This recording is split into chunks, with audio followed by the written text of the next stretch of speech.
Get ready for a very intimate disaster movie. You're watching Beyond the Trailers review of The Impossible. Boys, come and see this.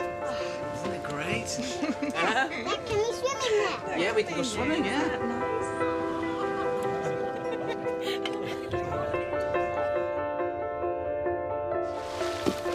Go get it, Lucas.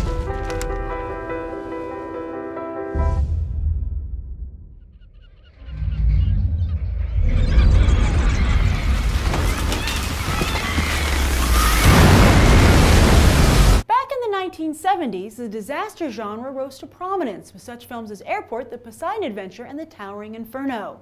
Those films were not only box office successes, but critical successes as well, garnering multiple Oscar nominations, and not just for visual effects. Both Airport and The Towering Inferno were nominated for Best Picture.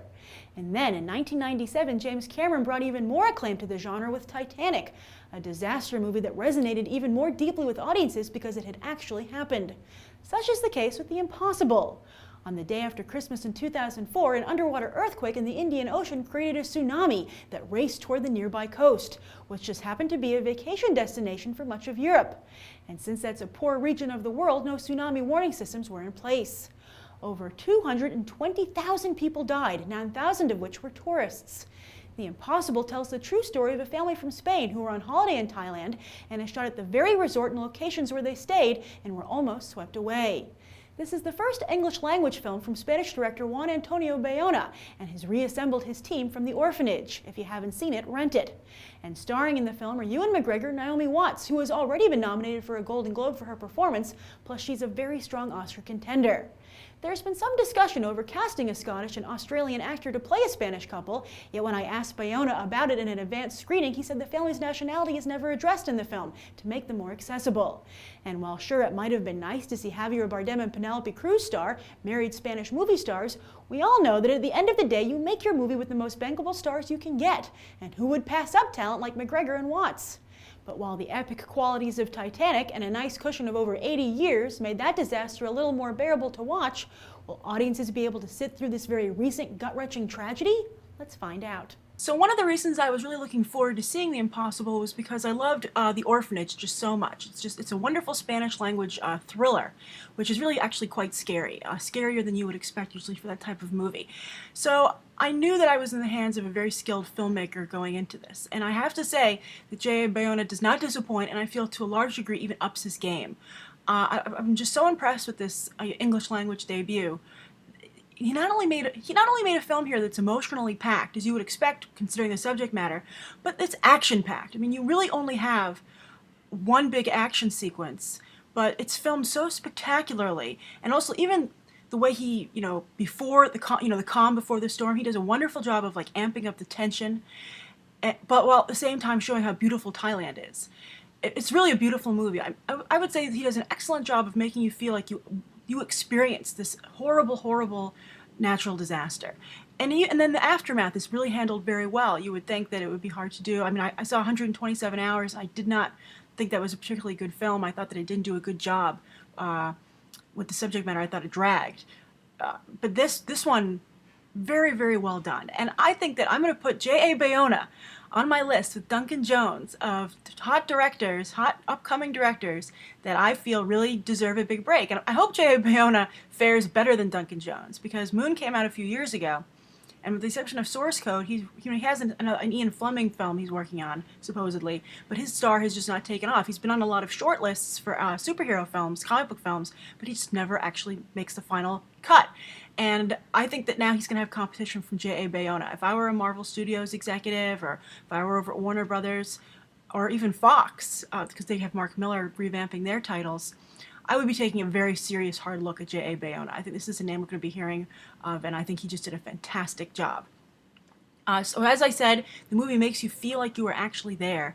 And the other thing that occurred to me was that I, of course, like the rest of the world, saw all the images and heard the stories, but until you experience it like this, I think you're just unaware of just how horrible it was there and what happened. It was just absolutely a travesty. And it reminds you that even though we have the internet, which supposedly makes the world smaller, in many ways we're still very, very far apart.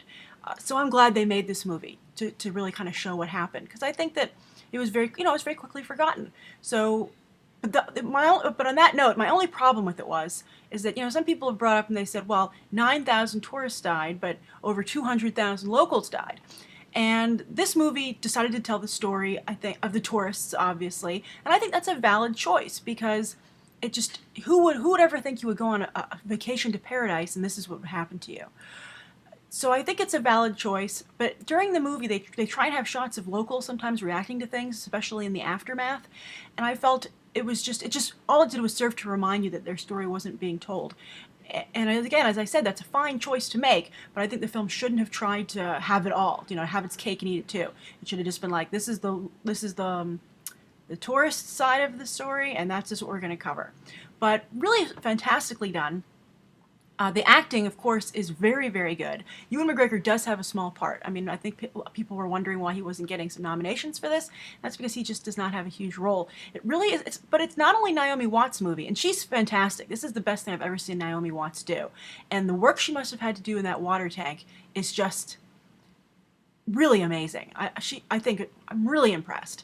But the other person who the film really belongs to is Tom Holland, and he plays the tween son, their tween son, who is with his mother, and he just was really good. I mean, I haven't seen this good acting from a child since Dakota Fanning, and I'm talking like young Dakota Fanning, like an I Am Sam when she was kind of cute and before she became like overly self-aware and a little too too precocious, but.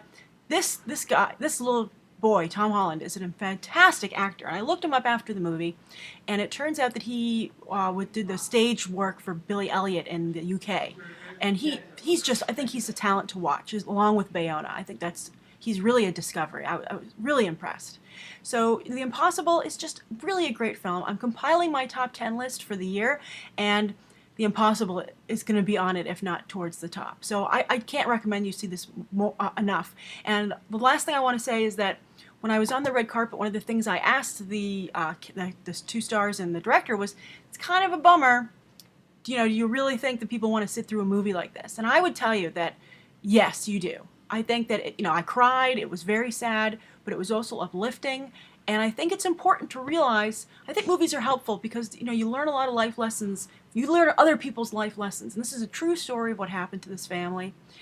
And I think that it's always kind of good to know what happened. And also, I think out of respect to what happened to the people, this tragedy that I think that we never really, I think, fully understood until this movie.